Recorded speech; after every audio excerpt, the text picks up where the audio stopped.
दो तरह के डॉक्यूमेंट की बात हम लोग लगातार करते रहे। एक तो 10 पॉइंट एजेंडा जो केवल ईरान के डॉक्यूमेंट में दिखा, वो उसमें अमेरिका की तरफ से वो कहीं छेड़छाड़ अमेरिका की तरफ से कोई दिखाई नहीं गया था।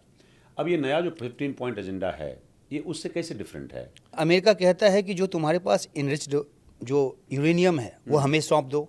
अभी जो गरीबाबादी हैं, जो कि डिप्टी फॉरेन मिनिस्टर हैं ईरान के, उन्होंने अराक्ची की प्रेस कॉन्फ्रेंस से एक दिन पहले ही हमसे अनौपचारिक बातचीत की थी। जी।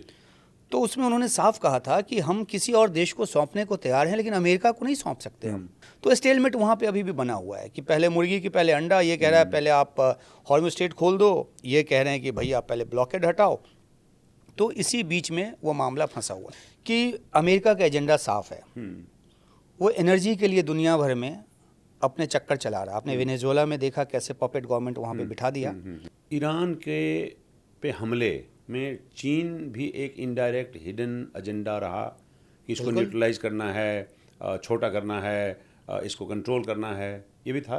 बिल्कुल बिल्कुल, जैसा कि मैंने अभी जिक्र किया। देखिए अभी ज़माना क्या है, एआई का ज़माना है। और आप जानते हैं कि एआई के लिए बहुत एनर्जी चाहिए। हमारे 13 जहाज़ या 11 जहाज़ अभी भी हैं। ईरान कहता है हम आपके दोस्त हैं। क्या मेरे पास ऐसी कोई जानकारी नहीं है, लेकिन ऐसा भी तो हो सकता है कि पाकिस्तान कहता है उनके जहाज़ मत छोड़ो।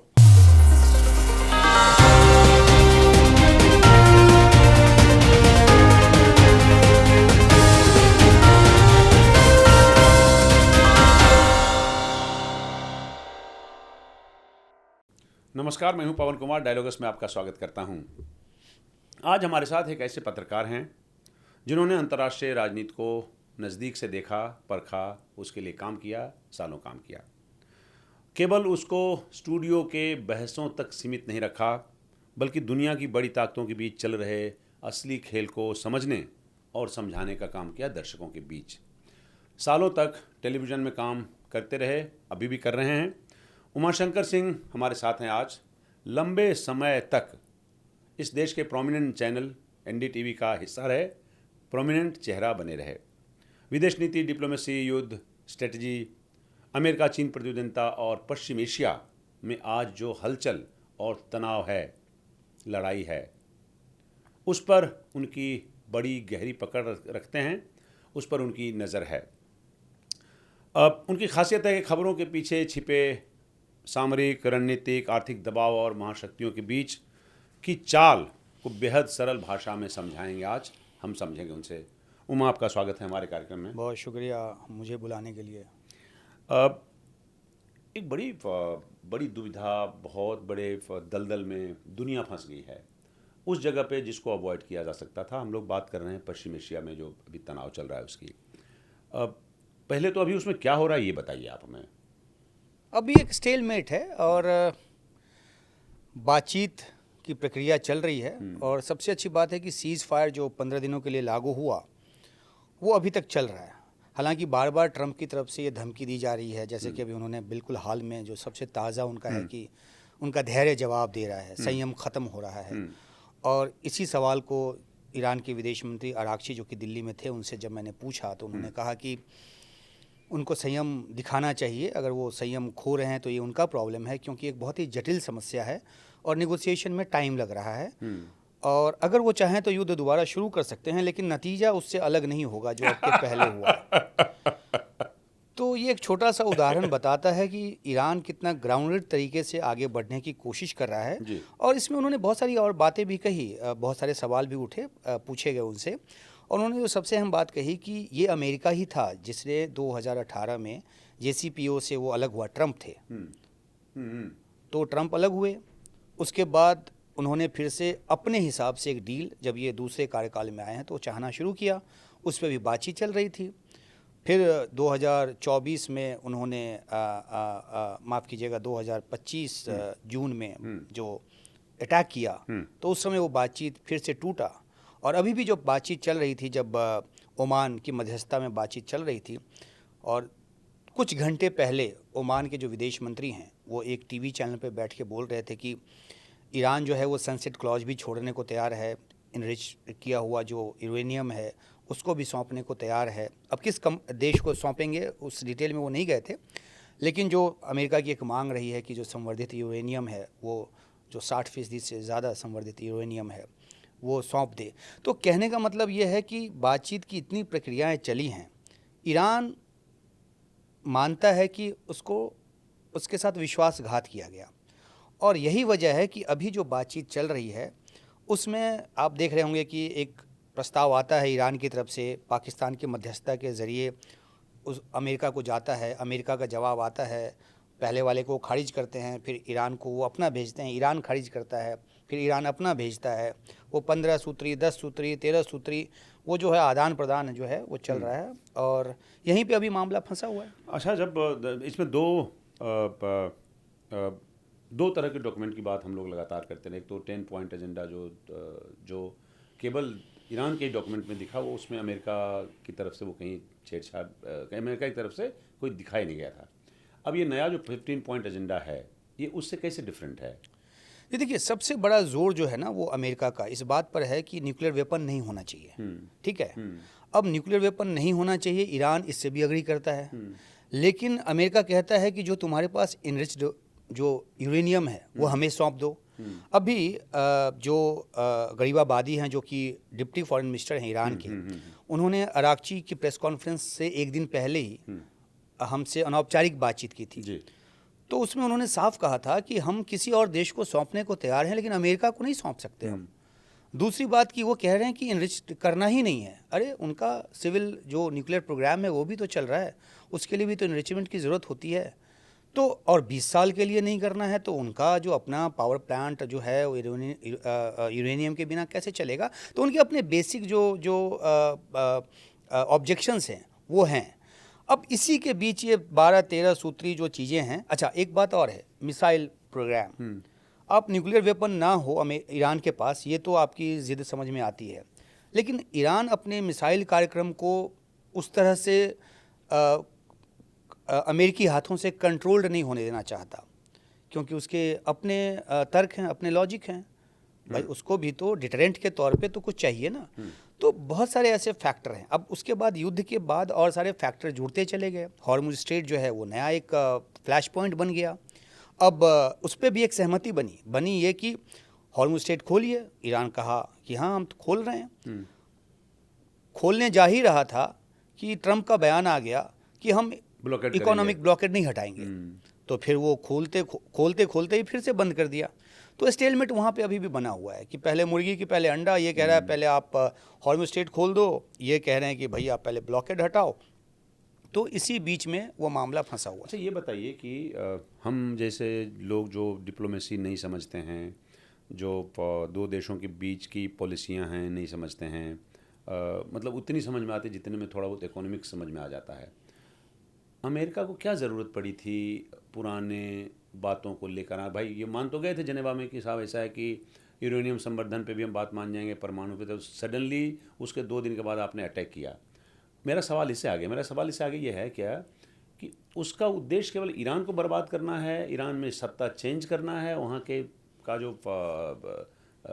का जो बॉस है उसको चेंज करना है, या पूरी तरह से एशिया में तबाही मचाना है इसके ईरान के बहाने? क्या एक हिडन एजेंडा है क्या अमेरिका का? जी देखिए, 28 फरवरी को युद्ध शुरू हुआ, उसके अगले दिन से ही जो मेरा अपना विश्लेषण है वो ये कहता है कि अमेरिका का एजेंडा साफ है। वो एनर्जी के लिए दुनिया भर में अपने चक्कर चला रहा। आपने वेनेजुएला में देखा कैसे पपेट गवर्नमेंट वहाँ पे बिठा दिया। आपने ग्रीनलैंड में भी देखा किस तरीके से अपना एक अधिकार जताने की कोशिश करते रहते हैं। ईरान से भी, ईरान का जो तेल संसाधन है उस पर ट्रंप की नज़र है। लेकिन एक और फैक्टर है, और वो फैक्टर है इजराइल का। इजराइल इस युद्ध के लिए आप समझ सकते हैं कि एक तरह से कैटलिस्ट का काम उसने किया। और क्योंकि यहूदियों के प्रति ट्रंप का एक अलग रवैया है, बहुत ही ज़्यादा वो नज़दीक है, उसके पीछे की परतें बहुत तरह की खुलती हैं, उस पर हम नहीं जा रहे। लेकिन इजराइल ने, अब इजराइल का क्या एजेंडा था? इजराइल को ज़मीन चाहिए, और इजराइल को ज़मीन ईरान में तो नहीं मिलेगा, तो उसको आसपास के देशों से ही तो ज़मीन लेना पड़ेगा।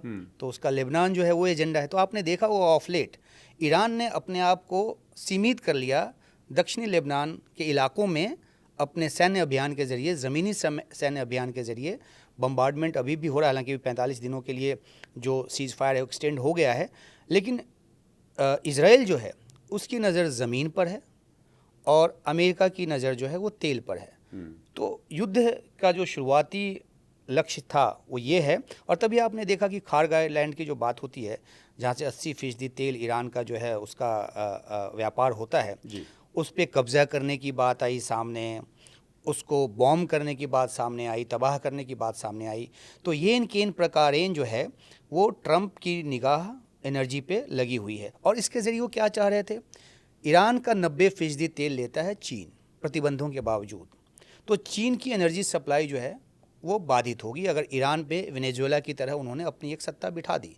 और जो रिजीम चेंज की जो आपके सवाल में अंतर्निहित था, रिजीम चेंज के पीछे भी मंशा यही थी। और इसलिए बार बार रिजीम चेंज, आपने देखा कि जो रज़ा पहलवी को पहले कितनी हवा दी गई, आज रज़ा पहलवी अपना वीडियो डालते हैं ट्विटर पे, कोई देखता भी नहीं है।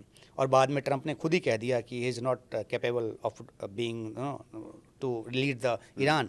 तो रिजीम चेंज की जो मंशा थी उसके पीछे यही थी कि वहाँ पे शाह आ जाएंगे और शाह के दौर में जो तेल, जिस तरीके से अमेरिकी कंपनियां वहाँ से तेल दुनिया भर में बेचती थी, तो उसी तरह की व्यवस्था चाहते थे। तो मंशा एनर्जी की थी जो फैलते फैलते, और न्यूक्लियर तो शुरू से रहा है, लेकिन न्यूक्लियर के बहाने कब्जे की बात थी।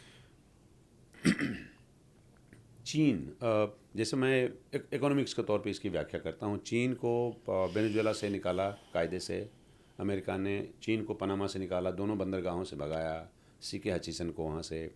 चीन को काउंटर किया इन्होंने पेरू में एक नया बंदरगाह में इन्वेस्टमेंट करके। ईरान के पे हमले में चीन भी एक इनडायरेक्ट हिडन एजेंडा रहा कि इसको न्यूट्रलाइज करना है, छोटा करना है, इसको कंट्रोल करना है, ये भी था। बिल्कुल बिल्कुल, जैसा कि मैंने अभी जिक्र किया, देखिए अभी ज़माना क्या है, एआई का ज़माना है। और आप जानते हैं कि एआई के लिए बहुत एनर्जी चाहिए।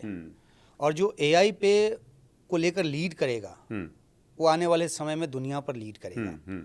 और एआई के लिए लड़ाई किसके किसके बीच है? मुख्य तौर पर अमेरिका और चीन के बीच।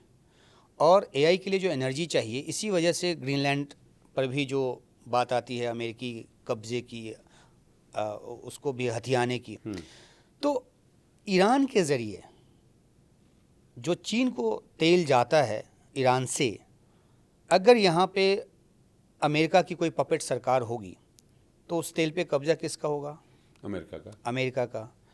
चीन की को सप्लाई नहीं जाएगी तेल की, तो एनर्जी के तौर पे चीन जो है वो बाधित होगा।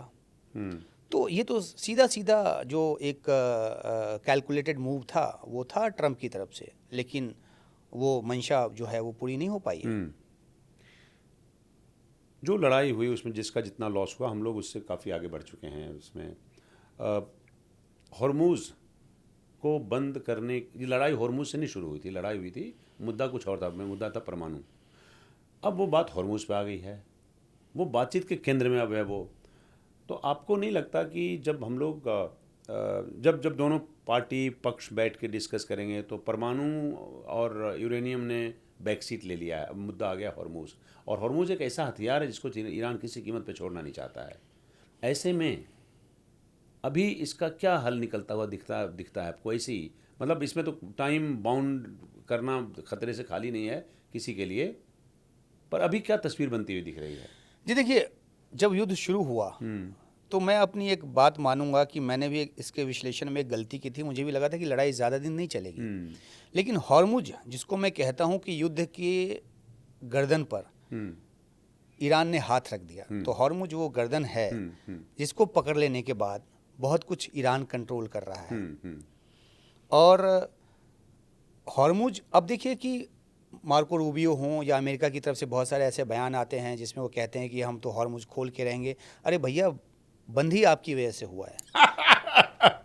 युद्ध जो आपने शुरू किया, अब जिसका जहाँ पे जो एक मजबूत एक जहाँ पे अपना स्टैंड दिखा सकता है, ईरान ने वही दिखा दिया। हाँ, ठीक बात। अब वो उसको छोड़ने को तैयार नहीं है। अब आपने सोचा कि इकोनॉमिक ब्लॉकेट लगा के ईरान में, और ये बात मैं आपको बता दूं कि ईरान में इस बात को लेके आर्थिक दबाव महसूस किया जा रहा है। इकोनॉमिक ब्लॉकेट की वजह से वहाँ पे समस्याएं आ रही हैं, लेकिन ईरान भी एक ज़िद्दी देश है, उसका अपना एक रिजॉल्व है।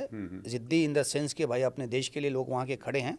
इंटरनल समस्या वहाँ की अलग है जिस पे हम कभी या इसी में अलग से बात करेंगे कि जो समस्या है, अगर किसी देश में इंटरनल समस्या होती है कोई, तो कोई बाहरी ताकत आके रिजीम चेंज कर दे, ये तो मुनासिब नहीं है ना। तो हर बात के बावजूद ईरान जो है वो अपने दम के साथ खड़ा है।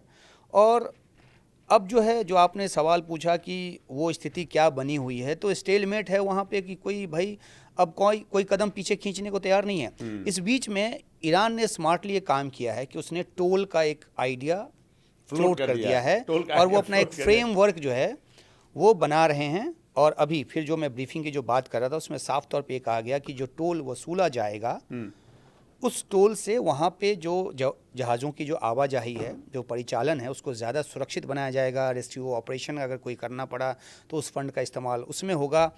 कुल मिला के ईरान अब इस बात से पीछे हटने को तैयार नहीं है कि हॉर्मुज पे उसका कंट्रोल रहेगा और उससे वो इकोनॉमिक बेनिफिट भी हासिल करना चाहता है। अमेरिका क्योंकि उसके लिए एक नाक का सवाल बन गया है और इसलिए पहले नेटो को किया कि आ जाओ भाई खोलो। नेटो ने कहा कि आप पहले युद्ध ख़त्म कर लो, उसके बाद हम, जो यूरोपियन देश हैं, उसके बाद हम इस पे विचार करेंगे कैसे उसको ज़्यादा सुरक्षित बनाया जाए। तो कुल मिला के अब अंतर्राष्ट्रीय नियमों की भी बात होती है। ईरान कहता है हम उससे भी बंधे हुए हैं, लेकिन हम जो है, क्योंकि ये ओमान और ईरान के बीच का जो समुद्री जल है, जल सीमा है, तो हम दोनों ही मिलकर तय करेंगे कि क्या होगा। तो कोई अभी मुझे ये कैच-22 सिचुएशन में फंसा हुआ मामला है, मुझे तुरंत में तो कोई समाधान निकलता नज़र नहीं आ रहा। क्या ये अमेरिका को एहसास हो गया कि हम यहाँ पे कमज़ोर हैं या हम किसी कंक्लूजन तक नहीं ले जा पाएंगे इस युद्ध को, इसलिए यहाँ से वापस निकल जाया जाए? और इसको पैराफ्रेज करके बताते हैं कि क्या अमेरिका को एहसास हुआ कि हमने मिस जज किया? बिल्कुल, देखिए एक शब्द मैंने बोला था, अलबलाहट। आप भी समझते हैं? हाँ बिल्कुल, हम लोग तो अमेरिका अलबला गया है। ट्रंप जो है अलबला गए हैं। आप उनके अलग अलग बयानों को देखिए, उनका वो, हालांकि वो कहते हैं कि ईरान गोल पोस्ट बदल रहा है, लेकिन जितना मैंने देखा है कि गोल पोस्ट वो भी बदल रहे हैं। हालांकि वो कहते हैं कि ईरान के पास परमाणु बम ना हो, ईरान परमाणु बम कह रहा है कि हमने तो कभी इस तरफ ध्यान ही नहीं दिया। 2003 में जो उन्होंने एक अपना डॉक्ट्रिन लागू किया और जो 2012 में उनके जो उस समय सुप्रीम लीडर थे आयतुल्लाह खामेनी, उन्होंने भी कहा कि हमारी मंशा जो है वो कभी परमाणु बम बनाने की नहीं रही। और एक और अहम बात, ये देखिए बैकग्राउंड ब्रीफिंग में जब आप भी जाते हैं ना, तो बहुत सारी काम की बातें वहाँ पे सुनने को मिलती है। तो हमने एक सवाल पूछा ईरान के जो विदेश उपमंत्री हैं कि आपने 60%, एक पत्रकार ने सवाल पूछा कि आपने 60% इनरिच क्यों किया, संवर्धित क्यों किया यूरेनियम? तो उन्होंने कहा रिजेंटमेंट में किया, क्योंकि 18 में JCPOA से निकल गया अमेरिका और हमारे पास कोई चारा नहीं था, तो हमने इनरिच कर लिया। हालांकि परमाणु बम बनाने के लिए 90% का इनरिचमेंट चाहिए, जो कुछ हफ्तों में 60% के बाद जो है वो टेक्निकल लोग ज़्यादा बेहतर बताएंगे, लेकिन कुछ हफ्तों के बाद ही उस तक पहुंच सकते हैं। अब एक तरफ देखिए ये भी एक विरोधाभास है ना कि आप कहते हैं कि वो जो जून में आपने हमला किया तो आपने ईरान के तमाम परमाणु ठिकानों को नष्ट कर दिया, तबाह कर दिया, और फिर आप कहते हैं कि वो बना लेगा। तो या तो आपके अपने उस ऑपरेशन पे, मिडनाइट वाले ऑपरेशन पे, आपको मिडनाइट हैमर जो आपने चलाया उस पर भरोसा नहीं है और आप उस बहाने से फिर से ईरान को दबाने की कोशिश कर रहे हैं।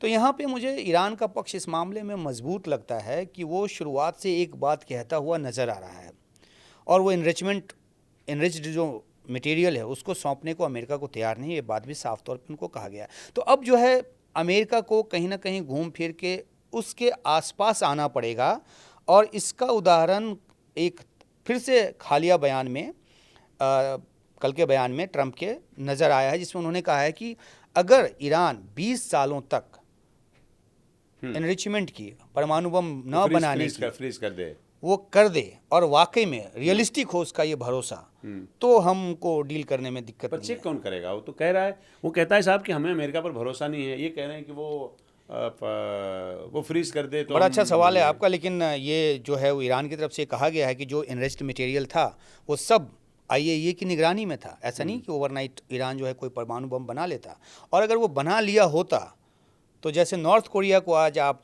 छू नहीं पा रहे हैं, जो परमाणु बम बना के बैठा है, ईरान को छू पाना भी मुश्किल होता। ईरान पर हमला ही ये बताता है कि उसके पास परमाणु बम नहीं है। ये बात अमेरिका को भी पता है और इजराइल को भी पता है। कि एक नया मिडल ईस्ट तैयार होता हुआ देखते हैं आप इस सूरत में। देखिए, मैं इसलिए बात पूछ रहा हूँ क्योंकि अभी कुछ डिफरेंसेस यूएई और सऊदी अरेबिया में भी हैं, खासकर इकोनॉमिक्स के फ्रंट पे तो हैं ही हैं, और चीज़ों में भी होंगे जो आपको ज़्यादा पता होगा। नया मिडल ईस्ट ऑर्डर तैयार हो रहा है। जी देखिए, मुझे लगता है कि मिडल ईस्ट के उन देशों को, चाहे वो जीसीसी कंट्रीज हों, जिनको भी ये भरोसा था कि जो अमेरिका का जो एक सिक्योरिटी अम्ब्रेला है वो उनके काम आएगा, और उन्होंने अपने यहाँ पर जो है वो अमेरिकी सैन्य ठिकाने बनने दिए थे, वो एक्सपोज हो गया। उनका ये भ्रम टूट गया। और दूसरा, अमेरिका का सिक्योरिटी जो इम्पेरेटस है वो भी थिन हो गया है। आप जिन हथियारों के ज़रिए, जिन वायु रक्षा प्रणालियों के ज़रिए आप अपनी, या फॉर दैट मैटर इजराइल की आप सुरक्षा चाहते थे, उसको आपको 8-10 देशों में फैलाना पड़ा, और आपके जो आयुध भंडार हैं उस पर भी इस युद्ध ने अच्छा खासा असर डाला। हाँ, एक बात ये भी है कि अमेरिका इस क्या कहते हैं, आपदा में भी अवसर है उसके लिए कि अब जो है मिडिल ईस्ट के जो देश हैं, चाहे वो सऊदी अरब हो, चाहे वो ओमान हो, चाहे वो कतर हो, ये तमाम देश जो हैं और ज़्यादा अमेरिकी हथियार को खरीदेंगे। 55-60% कई देश, और कई देश तो 90% तक अमेरिकी हथियार पे ही चलते हैं। तो अमेरिका का जो हथियारों का व्यापार है वो मिडिल ईस्ट में और ज़्यादा वो होगा। जो आप मिडिल ईस्ट में नए ऑर्डर की जो बात कर रहे हैं, तो ईरान की प्रभुता को, उनकी जो प्रभुसत्ता है, मतलब इन देशों का ये एक नज़रिया रहा है कि ईरान मजबूत ना हो। अब ईरान ने इस युद्ध में टिक कर ये दिखा दिया है कि उसके पास कुछ तो रेसिस्टेंस है, कुछ विल पावर भी है, तो वो तो बैक ऑफ करने को तैयार नहीं है। और अगर किसी तरह का परमाणु हमला होता है, इजराइल की तरफ से हो, अमेरिका की तरफ से हो, उसकी आशंका कम है, क्योंकि उसका ज़्यादा खामियाजा जो है वो मिडिल ईस्ट के इन देशों को ही, सबका पानी एक है, समंदर एक है, वायुमंडल पे तो आपका ये नियंत्रण है नहीं कि हवा किधर से बह के किधर जाएगी। तो अब मिडिल ईस्ट के देशों को ये रियलाइज़ करना है, और जैसा कि ईरान का उसकी एक मांग रही है कि आप यहाँ पे सैन्य अड्डों को ख़त्म करो, जो कि प्रैक्टिकल है नहीं, वो होगा नहीं, लेकिन उनको सोचना पड़ेगा कि एक नए इस परिस्थिति से गुजरने के बाद क्या वो एक नेटो जैसा कोई एक अपने लिए एमलगम बनाए। एक सऊदी अरब और पाकिस्तान के बीच एक समझौता हुआ अभी 3-4 महीने पहले जो हुआ था, और उसके बाद जो है उसी में, क्योंकि मेरी कुछ बात होती रहती है पाकिस्तान के लोगों से भी, तो उनका ये कहना है कि इसी अपरेटस को बड़ा करने की एक बात है जिसमें कि सब देश जो हैं वो सामने आएँ। तो उस रूप में एक सैन्य रणनीति के तौर पे एक नई जो स्थिति है देखते हैं आप वो बन सकता है आने वाले सालों में। चीन इस लड़ाई में कहाँ खड़ा दिखाई दे रहा है आपको? चीन देखिए बैक सीट ड्राइवर है, वो फोर फ्रंट पे नहीं है, और वो किसी आर्म्ड कॉन्फ्लिक्ट में नहीं पड़ता। अगर आपने देखा हो तो वो अपनी सैन्य ताकत को बचा के रख रहा है अपनी एक मंशा को पूरी करने के लिए, और वो है ताइवान। और इस युद्ध में ये जितना लंबा खींचे, ठीक है कि ईरान का समर्थक है, सहयोगी है, ईरान से आर्थिक हित, ऊर्जा हित चीन के जुड़े हुए हैं, लेकिन ये युद्ध जितना लंबा चलेगा वो चीन के उतने फेवर में जाएगा, क्योंकि अमेरिका उतना ज़्यादा, अगर आप वहाँ मुद्रास्फीति के तौर पे देखें, महंगाई के तौर पे देखें, तो आर्थिक तौर पे अमेरिका कमज़ोर होगा। युद्ध सामग्री के तौर पे उसको, क्योंकि युद्ध सामग्री खर्च करनी पड़ रही है इस इलाके में, उस तौर पे उसका जो उसकी कमज़ोरी जो है वो सामने आएगी, वो पहले से उसकी स्थिति कमज़ोर होगी। तो युद्ध का लंबा चलना भी चीन के फेवर में नज़र आता है। और अगर युद्ध जल्दी ख़त्म हो जाए तो फिर ठीक है, जो ऊर्जा का प्रवाह है जो पहले जिस तरीके से हो रहा था चीन को मिलेगा, तो उसके तो दोनों हाथ में लड्डू है। और इसलिए वो बहुत ही चालाकी के साथ जो है वो बात भी कर रहा है। अमेरिका के जो प्रेसिडेंट हैं उन्होंने अभी दौरा किया है, बहुत सारे नुआंसेज हैं इस दौरे के, उसके डिटेल में जाएंगे तो बातचीत बड़ी लंबी हो जाएगी, लेकिन कुल मिलाकर ये दो ऐसे ताकतवर पहलवान हैं जिन्होंने एक दूसरे को भी आंका है कि इससे भिड़ना ठीक है या इसको साथ लेकर चलना ठीक है। बड़ी रोचक जगह पे ले जाके आपने हमें खड़ा कर दिया। आप ये बताइए कि ईरान में अमेरिका की लड़ाई एक तरह से कल को चाइना ताइवान को पे कब्ज़ा कर ले सामरिक कैंपेन से एक्सपेडिशन करके, किस मुंह से और किस लिहाज से उसको पूरी दुनिया की कम्युनिटी, अमेरिका, यूएन किस हैसियत से चीन को रोकने की हालत में होगा? ए बी कि क्या वाकई चीन अभी उस जगह पहुंच गया जहां पे उसके सारे पुराने सोच ये है कि नहीं, अब तो हम उस जगह पे जहां पे अब कब्ज़ा करना ताइवान पे आसान है, कब्ज़ा कर लेंगे। देखिए, एक तो डेडलाइन जैसी बात नहीं है, लेकिन ये कहा जाता है कि 2027 की समय सीमा चीन ने तय की हुई है कि वो उसके बाद ताकत के बूते ताइवान को लेने की कोशिश करेगा, और यह अंदेशा कई रूप में व्यक्त किया जाता रहा है। जो ट्रंप कर रहे हैं, ट्रंप को आपने सुना होगा तो ट्रंप कह रहे हैं, अभी कहा उन्होंने, ताइवान ने जो विकास किया है वो इस बात का नतीजा है कि हमारे के पहले के जो राष्ट्रपति हैं उन्होंने गलती वो करते रहे, उनको पता नहीं था कि वो क्या कर रहे हैं, और ताइवान ने हमारी चिप इंडस्ट्री छीन ली। ठीक है, तो ताइवान जो कि बहुत छोटा सा देश है, आप भी गए थे एक बार, मुझे याद है। एक बार गया हूँ। एक बार मैं भी गया हूँ। तो बहुत खूबसूरत जगह है वो जो छोटा सा देश है, जी। और आपको वहाँ पे शायद आपको भी पता चला होगा, ताइवान जो है वो पूरे चीन को अपना मानता है, मेनलैंड चीन को जी, और उस पर अवैध कब्जा मानता है कम्युनिस्टों का। तो ये बड़ी इंटरेस्टिंग सी बात है। चीन ताइवान को क्या मानेगा? ताइवान मानता है कि चीन उसका अपना पूरा है। तो अब जो है ये आर्थिक नज़रिए से सिर्फ देख रहे हैं ताइवान को कि हमारी चिप की इंडस्ट्री छीन ली। रणनीतिक लिहाज से उनको ताइवान की अहमियत शायद उनको समझ में नहीं आ रही। तो आने वाले राष्ट्रपतियों का ये सिरदर्द होगा कि अगर चीन वहाँ पे कोई एडवांस स्टेप लेता है तो युद्धाभ्यास करता रहता है ताइवान के आसपास, लेकिन वाकई में बाय फोर्स उसको वो लेने की कोशिश करता है, तो ये एक समस्या आने वाले राष्ट्रपतियों की होगी। और जहाँ तक दूसरे और देशों की बात है, तो मुझे लगता नहीं कि इस बीच में कोई और पड़ेगा, क्योंकि उस तरह की मिलिट्री माइट तो किसी के पास है ही नहीं। नेटो अभी अमेरिका के बुलाने पर, जो कि अमेरिका से पैसा आता रहा है नेटो को, वो नहीं गया, यूरोपियन देश नहीं गए। ठीक है, ब्रिटेन भी थोड़ा आगे थोड़ा पीछे सोच के कुछ स्टेटमेंट दे के फिर ठीक है थोड़ा जाते हैं, थोड़ा साथ दिखाते हैं। तो ताइवान और चीन के बीच तो कोई रोड़ा रहेगा ही नहीं, जिस तरह से ट्रंप का रवैया है जब तक वो कार्यकाल में है। कितना आसान है ताइवान पर कब्जा करना? देखिए, ऐसे तो मिलिट्री तौर पे अगर अमेरिका ने ताइवान के सपोर्ट में कुछ नहीं किया तो बड़ा आसान है। वो कितना फाइट देगा? वो ईरान भी नहीं है भाई, साइज डज मैटर ना एट टाइम्स, और पड़ोसी भी है। और जब उसका मेन सप्लाई लाइन जो उसके मिलिट्री ताकत का है जी जी, वही ख़त्म हो जाएगा तो क्या करेगा? समुद्री तरफ से घेर लेगा, चारों तरफ से एरियल रूप में, मतलब उसको ग्राउंड फोर्स उतारने में बहुत ज़्यादा वक्त नहीं लगेगा।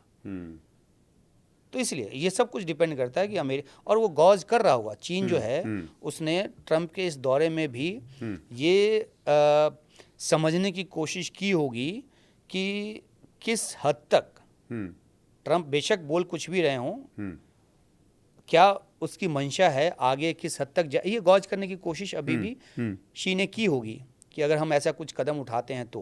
हालांकि एक अहम बात ये भी है कि सितंबर में उन्होंने आने का इनविटेशन दिया है, वो राष्ट्रपति शी ने मान लिया है, वो जाएंगे।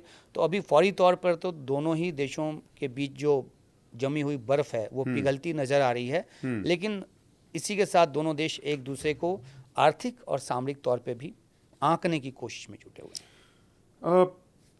पाकिस्तान इस पूरे संकट में एक जाने अनजाने स्ट्रेटजी के हिसाब से, मजबूरी के हिसाब से, प्रॉक्सिमिटी अमेरिका के साथ उसके हिसाब से एक मिडिलमैन बनने की भूमिका निभाई, कोशिश की 2 बार।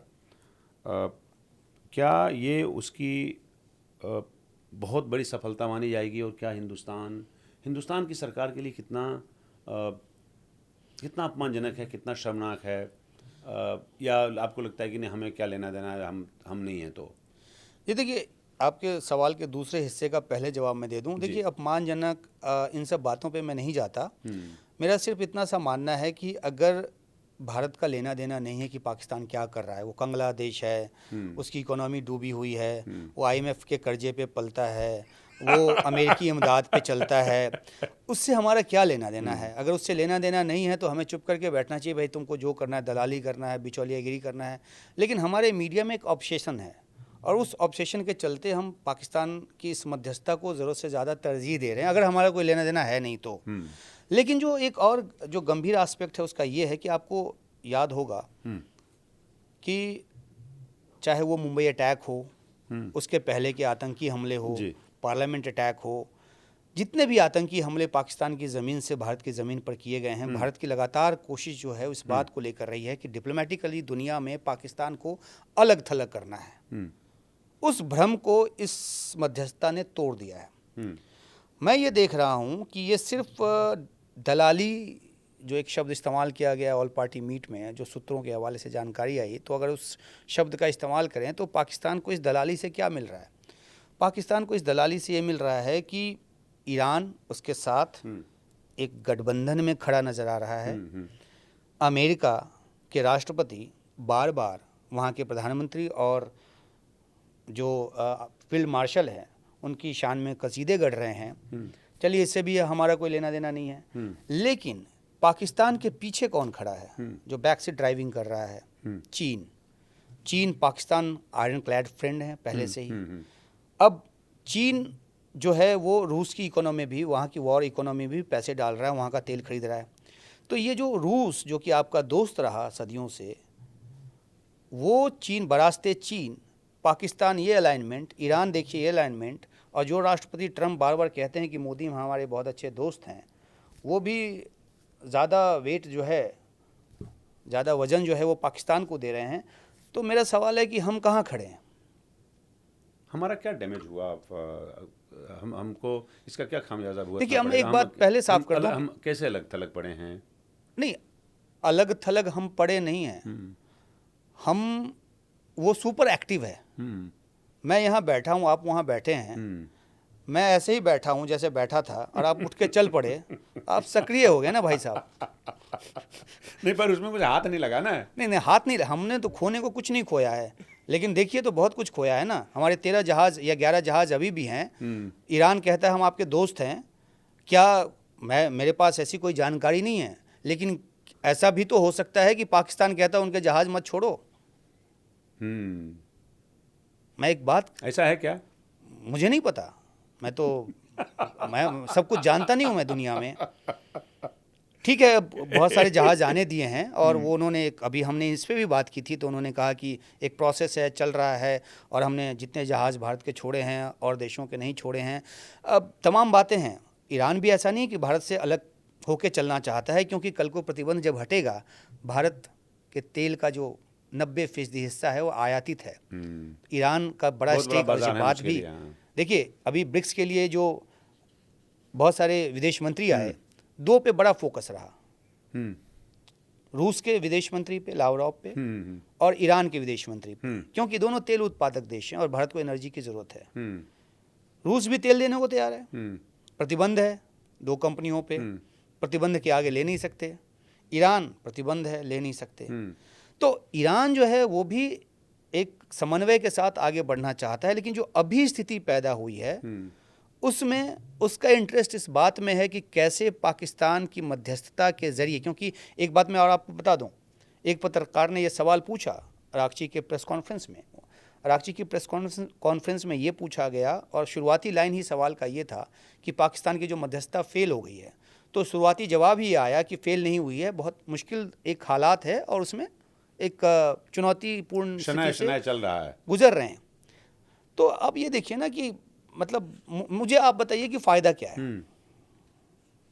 देखिए, एक बात मैं पहले बता दूं, एक्टिव मीडिएशन में भारत कभी भी शामिल नहीं रहा है। भारत हमेशा बयानों के ज़रिए कहता है कि उसमें प्रधानमंत्री मोदी ने 2-4 शब्द और जोड़ दिए हैं कि युद्ध का काल नहीं है, युद्ध के मैदान से समाधान नहीं निकल सकता, ये सब ठीक है, लेकिन वो वही स्टैंड है भारत का जो लगातार, जो नॉन अलाइन मूवमेंट की वजह से उसके लीडर होने के नाते चलता रहा है।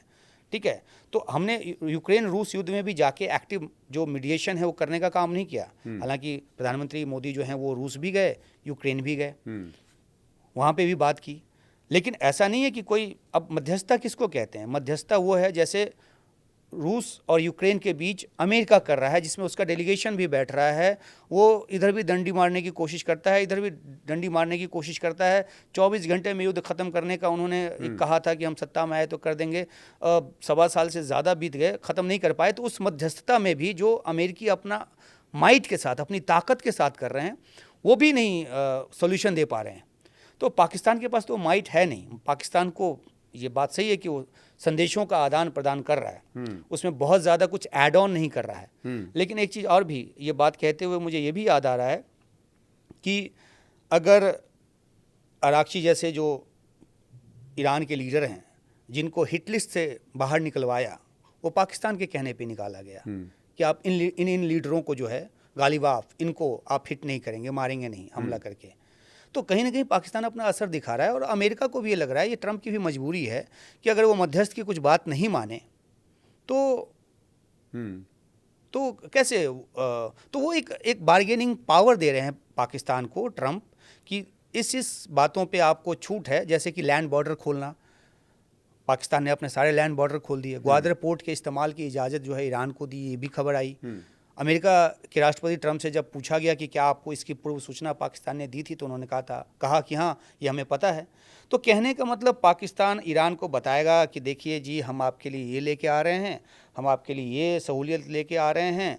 चलिए, आपका एक प्लेन आया जो कि अभी भी नूर खान पे खड़ा है, तो उसके लिए भी हमने एक सफाई दे दी कि देखिए आपका एक प्लेन तो है हमारे पास, जो जिस पे सवाल उठा कि वो एक तरह से वहाँ पे जाके वो हमले में ना उसकी जद में आए, तो पाकिस्तान में खड़ा है, तो एक सफाई दे दी। अब ये है कि इन सब बातों के ज़रिए ईरान को अपने फोल्ड में पाकिस्तान ने पूरी तरह ले लिया। उसका आर्थिक बेनिफिट भी पाकिस्तान को मिलेगा। तो वो बहुत बुरी स्थिति में आर्थिक तौर पे होते हुए भी जो है वो कुछ कर रहा है। तो अगर इंडिया पाकिस्तान युद्ध की बात हो, इन दोनों देशों के सामरिक हितों के टकराव की बात हो, तो आप और हम दोनों ही अपने शरीर में बम बांध के जाने को तैयार हो जाएंगे। लेकिन जिस तरीके से हमारी तरफ से कहा गया कि हमें उस दलाली में नहीं पड़ना है। अच्छा, उसमें ईर्ष्या थी या हिकारत भरी बात थी, या मुझे लगता है कि हिकारत या मुझे लगता है कि अगर मैं क्रिटिकल होके बोलूं, तो मुझे लगता है कि उसमें मतलब एक राइट ऑफ करके चलने की बात थी कि क्या होगा, इससे कुछ नहीं होगा। अच्छा, अंतर्राष्ट्रीय जगत में हमारी रसूख को डैमेज हुआ है पिछले 10 साल में, 5 साल में, 3 साल में? देखिए, मैं ये कहता हूँ कि हर देश जो है वो अपनी फॉरेन पॉलिसी अपने डोमेस्टिक हितों को देखकर ही तय करता है कि हमको क्या मिलने वाला है। पिछले 5-10 सालों में आप ये देखिए कि देश को मिल क्या रहा है, तो आपके सवाल का जवाब उसी में मिल जाएगा। आज की तारीख में अगर हमें टेक्सास से गैस मंगाना पड़ रहा है, ऊर्जा मंगानी पड़ रही है इतनी दूर से, अमेरिकी टर्म्स पे, उनकी कीमत पे, तो इसको अगर आप नेशनल इंटरेस्ट में मानते हैं, अमेरिका के नज़दीक जाना तो नेशनल इंटरेस्ट में है। ईरान के जब सुप्रीम लीडर मारे गए, उसके बाद एक कंडेमनेशन जो है वो नहीं आया भारत की तरफ से। इस पर बड़े सवाल उठे। हालांकि भारत सरकार के अपने जो अंदेशे, अपने जो लॉजिक्स हैं वो हैं। हमारा 1 करोड़ हमारे जो लोग हैं वो वहाँ रहते हैं, उनके इंटरेस्ट की बात है। हाल के वर्षों में हमारे मिडिल ईस्ट के कई देशों के साथ, चाहे सऊदी अरब हो, यूएई हो, अभी यूएई के साथ 30 बिलियन जो बैरल है उसका कच्चे तेल का एक भंडार भारत में बनाने की बात हुई है। तो हमें हमारे अपने लॉजिक हो सकते हैं, लेकिन इस मौजूदा संकट के समय में देखिए, अब ये दलील भी है कि दुनिया का हर देश प्रभावित है, लेकिन एक सफल कूटनीति की बात करें तो संकट के समय में आपका नेतृत्व आपके लिए क्या लेकर आता है, इस पे उसकी कामयाबी कही जाएगी ना। तो आप मुझे बताइए कि क्या कुछ आ रहा है अभी देश में। अच्छा, ये शर्तों पे आ रहा है। इस अमेरिकी प्रेसिडेंट की चीन यात्रा से ईरान और अमेरिका के बीच की लड़ाई के सॉल्यूशन में कुछ मदद मिलने की उम्मीद है, मिल सकती है? ईरान की भूमिका बढ़ सकती है दोनों के बीच मध्यस्थता करने में, क्योंकि ईरान में बहुत सारा इन्वेस्टमेंट चाइना ने किया हुआ है। अगर ऐसा नहीं हुआ तो बल्कि चाइना का ज़्यादा नुकसान है। उल्टा 2028 तक उनको $500 बिलियन इन्वेस्टमेंट का प्रस्ताव है। एक बयान जो इस दौरे के बाद आया है ईरान की तरफ से, वो काफ़ी मार्के की बात है और ईरान के विदेश मंत्रालय की तरफ से आया है। उसमें साफ तौर पे ये कहा गया है हम्म। कि जो लोग बिट्रेल हम्म। करेंगे हम्म। वो इशारा किसकी तरफ है? उसको जो जानकार हैं वो जोड़ के देख रहे हैं कि क्योंकि चीन और अमेरिका ने अगर सीक्रेट तौर पे कोई डील करने की कोशिश होगी जिससे कि ईरान का अपना कोई हित मारा जाए, उस पर नुकसान हो, तो ईरान जो है उसको लेकर भी वो संजीदा होगा, होना ही होगा, क्योंकि आफ्टर ऑल वो अपने नेशनल इंटरेस्ट को लेके लड़ रहा है। तो जो उसको उस इंटरेस्ट को पूरा करता नज़र आएगा उसी को अपना दोस्त मानेगा, जो उससे डिविएट करता नज़र आएगा वो उसको दोस्त नहीं मानेगा। हाँ, एक समायतन जिसको हम लोग कहते हैं कि थोड़ा सा चलो ठीक है, इधर भी मध्यस्थता अगर पाकिस्तान कर रहा है तो पीछे खड़ा तो चीन है, और ये चीन भी जो है वो बिल्कुल निकल के सामने आ चुका है। अराक्ची खुद चीन का दौरा कर चुके हैं। तो चीन ने अगर ईरान की कीमत पे कोई समझौता करने की कोशिश की तो ईरान उसको भी नहीं मानेगा। वो लोग तो बैठे हुए जी, आओ जी, मार दो जी, हम तो शहादत देने को तैयार हैं। जब कोई इस स्तर पे चला जाए मानसिक तौर पे तो उसको हराना थोड़ा मुश्किल हो जाता है, उसको मनाना भी थोड़ा मुश्किल हो जाता है। तो मुझे लगता है कि अमेरिका और ईरान के बीच जो कुछ भी होगा, ईरान अपने हितों को ध्यान में रखकर ही समझौता करेगा। कोई ऐसी बात आएगी तो चीन को भी दरकिनार कर सकता है। मैं एक बात कह रहा हूँ, हालांकि चीन ईरान को छोड़ के नहीं चलेगा, क्योंकि आपने सही कहा, बहुत इन्वेस्टमेंट है, तेल का इतना रिसोर्स है उसके पास, चीन को अपना आगे भी देखना है, वो तो फ्यूचरिस्टिक होकर बहुत सोचता है। तो वो छोटे से कुछ लॉलीपॉप के लिए और वो ट्रम्प के लिए इतना बड़ा डैमेज तो नहीं कराएगा। अच्छा, तो आखिरी के दो सवाल। एक तो ये कि जैसे ट्रम्प साहब को लग रहा था कि साहब एक लेवल पे जाने के बाद ईरान में जो वहाँ की जनता है वही वहाँ के सत्ता पलट कर देगी, हमें कुछ करने की ज़रूरत नहीं रहेगी। ये हमारी कल्पनाशीलता है या इस भावना से वो काम भी कर रहे थे? और उसमें क्या इस लड़ाई के बाद भी वो वाला वर्ग जो असंतोष जिसमें था वो ईरान की तरह साइड में है या ईरान के खिलाफ है? जी देखिए, बड़ा अच्छा सवाल है आपका। देखिए, युद्ध शुरू होने के पहले स्थिति ईरान की अंदरूनी जो थी वो अलग थी। आपने देखा होगा 2022 में जो एक महिलाओं का प्रोटेस्ट शुरू हुआ, जी। लोग बाल काट रहे थे, महिलाएं बाल काट रही थी, तो वहाँ पे हिजाब के खिलाफ या जो जिस तरह से महिलाएं जो है अपने हक के लिए लड़ती हैं, वो लड़ाई अपनी जगह चल रही थी। अब जब हमला हुआ है तो स्थिति बदल गई है। स्थिति दो रूप में बदली है। एक तो ये है कि जब खामेनेई की हत्या हुई उसके बाद जो है वो देश में एकजुटता आ गई।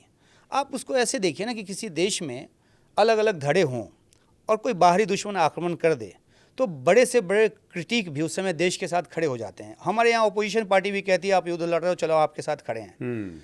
तो जो वो वर्ग जो उस इस्लामिक सत्ता के खिलाफ था उसने देखा हमारे सुप्रीम लीडर को मार दिया गया है, तो एक तो वो भी उसका एक बड़ा तबका जो साथ आ गया। दूसरा जो है वो ये है कि जो बासिस फोर्सेज जो कि मोरल पुलिसिंग के लिए जानी जाती है ईरान में, अब युद्ध में इतनी तबाही हुई है या इतना नुकसान हुआ है कि वो अब मोरल पुलिसिंग नहीं कर रहे। इसलिए आपने हाल के दिनों के जो दृश्य देखे होंगे कि ईरान में जो महिलाएं हैं वो बिना बुर्के के चल रही हैं, और क्योंकि वो अब बासिस फोर्सेज जो हैं वो वहाँ पे उस तरह से इम्प्लीमेंट नहीं कर रही हैं।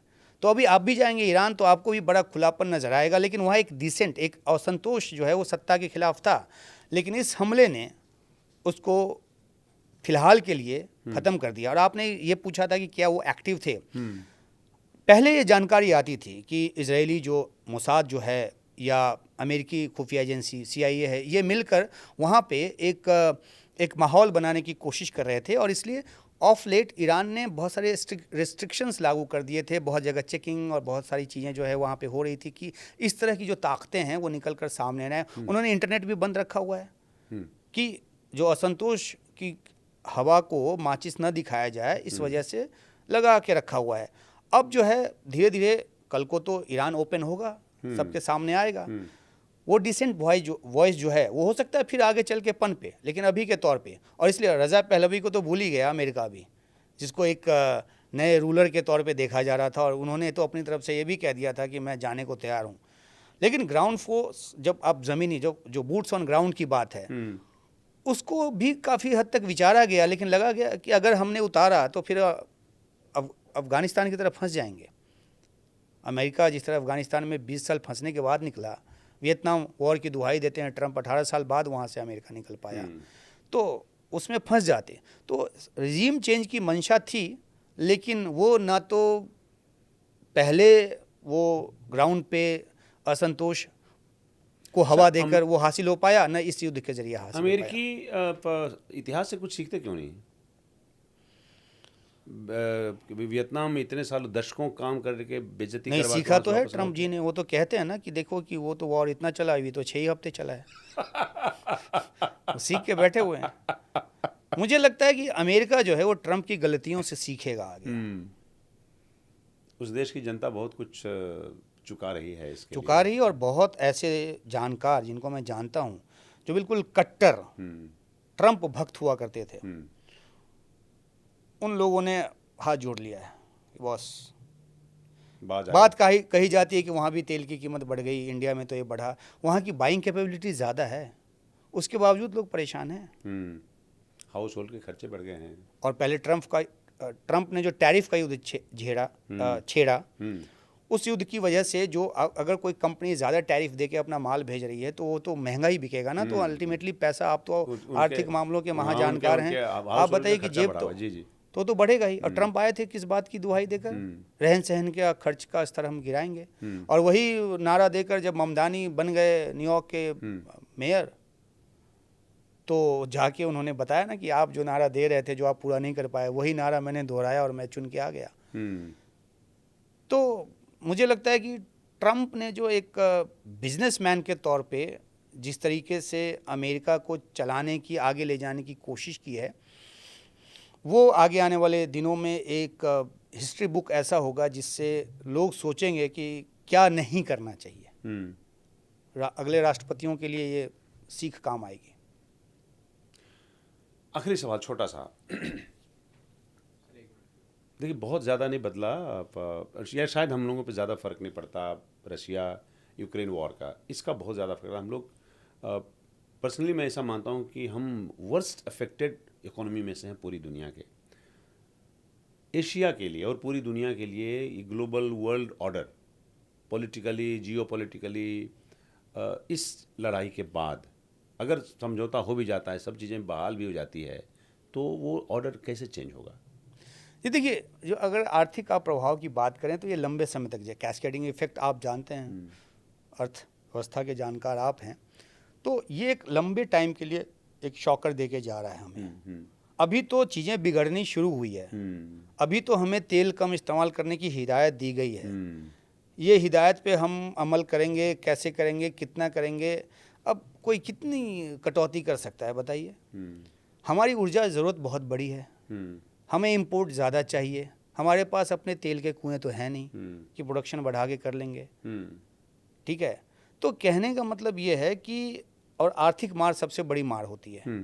तो इस पूरे इलाके में, और पूरे इलाके में नहीं, आप देखिए अमेरिका की अर्थव्यवस्था भी जो है वो भी मार खा रही है। वही बात है कि उसकी अर्थव्यवस्था बहुत बड़ी है, तो बाहर जो है वो हाथी का जो पैसा ज़्यादा है उनके पास, हाथी के पेट का दर्द जो है वो बहुत मतलब मुश्किल से लोगों को पता चल पाता है, तो लेकिन दर्द तो है। तो कहने का मतलब ये है कि एक ऐसी स्थिति में ये पूरा रीजन पड़ गया है जो एक दूरगामी एक जो नुकसान है उससे गुजरेगा और टाइम लगेगा। और पॉलिटिकल लीडरशिप की जहाँ तक बात है, तो फिर मैं वही कहूँगा कि हर देश की ज़रूरत अपनी होती है, उसका अपना लीडरशिप होता है, वो अपने हिसाब से बेस्ट करने की कोशिश करता है। पाकिस्तान बेस्ट करने की कोशिश कर रहा है।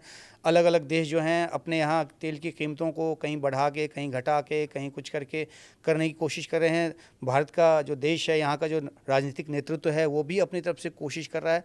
लेकिन बात आती है कि दूरदर्शिता की, तो जो देश ज़्यादा दूरदर्शी होगा वो जल्दी इस संकट से उभरेगा। हालांकि वो बहुत टाइम का बहुत ज़्यादा अंतर नहीं कर पाएगा, क्योंकि जब चीज़ें जो है वो महंगी मिलनी शुरू होगी तो आप कहाँ से उसको सस्ता कर लोगे। तो एक रणनीति ऐसी बनाने की ज़रूरत होगी कि इस तरह की परिस्थितियों में हम कैसे निपटें। हालांकि इसका कोई फार्मूला नहीं है, अभी कोई मॉडल भी अवेलेबल नहीं हमारे पास, कोई मॉडल भी नहीं है। चलिए, बहुत बहुत शुक्रिया आपका हमसे बात करने के लिए। नमस्कार। धन्यवाद।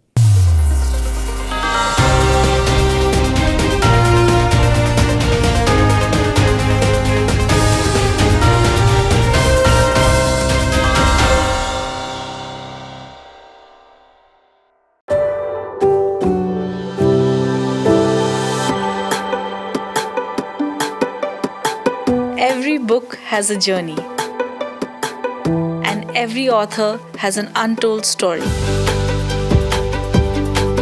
Behind every powerful book lies curiosity, courage, and countless conversations. Discover them all on Books and Banter, a Dialogus Digital original series.